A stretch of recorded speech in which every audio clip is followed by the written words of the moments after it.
அனைவருக்கும் வணக்கம். எல்லாரும் எப்படி இருக்கீங்க? கமெண்ட்டில் சொல்லுங்கள். நாங்கள் இப்போ இருக்கிறது ஆஃப்ரிக்கா டான்சானியாவில். நாம் இப்போ பார்க்க போகிற ரெசிபி சுண்டல் குருமா. ஈஸியாக குக்கர்லேயே செஞ்சிடலாம். எப்படின்னு வாங்க நாம் இப்போ பார்க்கலாம்.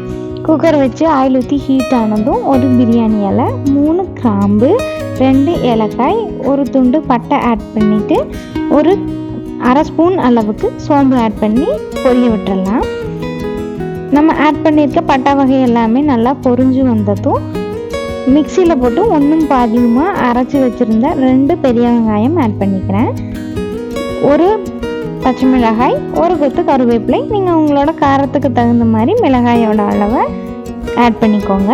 இதை நம்ம நல்லா மிக்ஸ் பண்ணி கொடுத்து நல்லா இந்த அளவுக்கு கலர் சேஞ்ச் ஆகி வந்ததும் அரைச்சி வச்சுருந்த தக்காளி பேஸ்ட் ஆட் பண்ணிக்கலாம். நான் ஒரு தக்காளியை அரைச்சி எடுத்திருந்தேன்.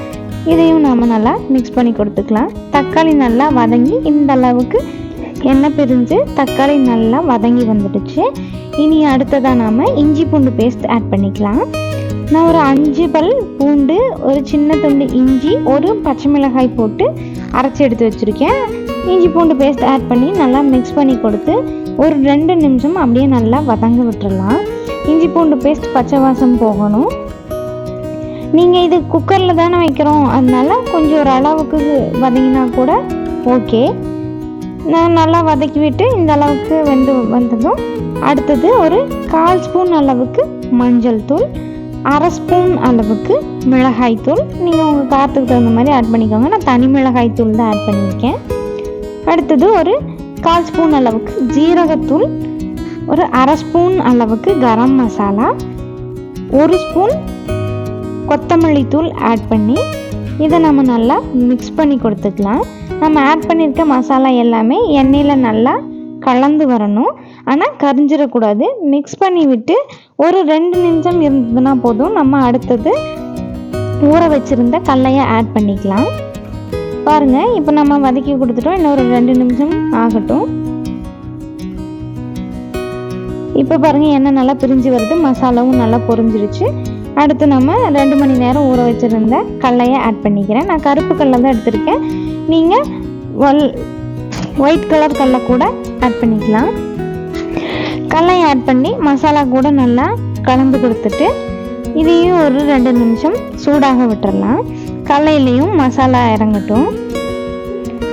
2 நிமிஷம் கழித்து கடலை வேகிறதுக்கு தேவையான அளவு தண்ணி ஆட் பண்ணி மிக்ஸ் பண்ணி கொடுத்துக்கலாம். தண்ணி ஆட் பண்ணதுக்கப்புறமா தண்ணிக்கும் கடலைக்கும் தேவையான அளவு உப்பு சேர்த்துக்கலாம். உப்பு சேர்த்ததுக்கப்புறமா குக்கரை மூடி போட்டு விசில் விட்டு எடுத்துக்கலாம். நான் இன்றைக்கி ஒரு 5 விசில் விட்டு எடுக்க போகிறேன். அப்போ தான் கொண்டக்கடலை நல்லா வெந்து வரும். அதனால் 5 விசில் வந்ததுக்கப்புறமா ஸ்டவ் ஆஃப் பண்ணிக்கலாம். ஸ்டவ் ஆஃப் பண்ணி ஆறினதுக்கப்புறமா நம்ம ஓப்பன் பண்ணி பார்க்கலாம். இப்போ நல்லா ஆறிடுச்சு. குழம்பு நல்லா அருமையாக தயாராகிடுச்சு. பாருங்கள், கடலையும் நல்லா வெந்து வந்துடுச்சு. இப்போ கொஞ்சம் தண்ணியாக இருக்க மாதிரி இருக்குது இல்லைங்களா? அடுத்தது நம்ம இதை அடுப்பில் வச்சுட்டு அரைச்சி வச்சுருந்த தேங்காய் பேஸ்ட்டு ஆட் பண்ணிக்கலாம். தேங்காய் பேஸ்ட் அரைக்கிறதுக்கு 1/4 மூடி தேங்காய், 1 ஸ்பூன் அளவுக்கு கசகசா, அரை ஸ்பூன் அளவுக்கு சோம்பு போட்டு அரைச்சி எடுத்துகிட்டு வந்திருக்கேன். அதை ஆட் பண்ணி நல்லா மிக்ஸ் பண்ணி கொடுத்துக்கலாம். இப்போ இது நல்லா குழம்பு கூட மிக்ஸ் ஆகி வரும்போது தயாராகிடும். பாருங்கள், இப்போ ஒரு 5 நிமிஷம் கொதிச்சு வந்திருக்கு. இப்போது தேங்காய் பேஸ்ட் எல்லாமே குழம்பு கூட நல்லா மிக்ஸ் ஆகி நல்ல கலரில் தயாராகிடுச்சு. இனி ஸ்டவ் ஆஃப் பண்ணிடலாம். இதை நம்ம இன்னொரு பாத்திரத்துக்கு ட்ரான்ஸ்ஃபர் பண்ணிக்கலாம்.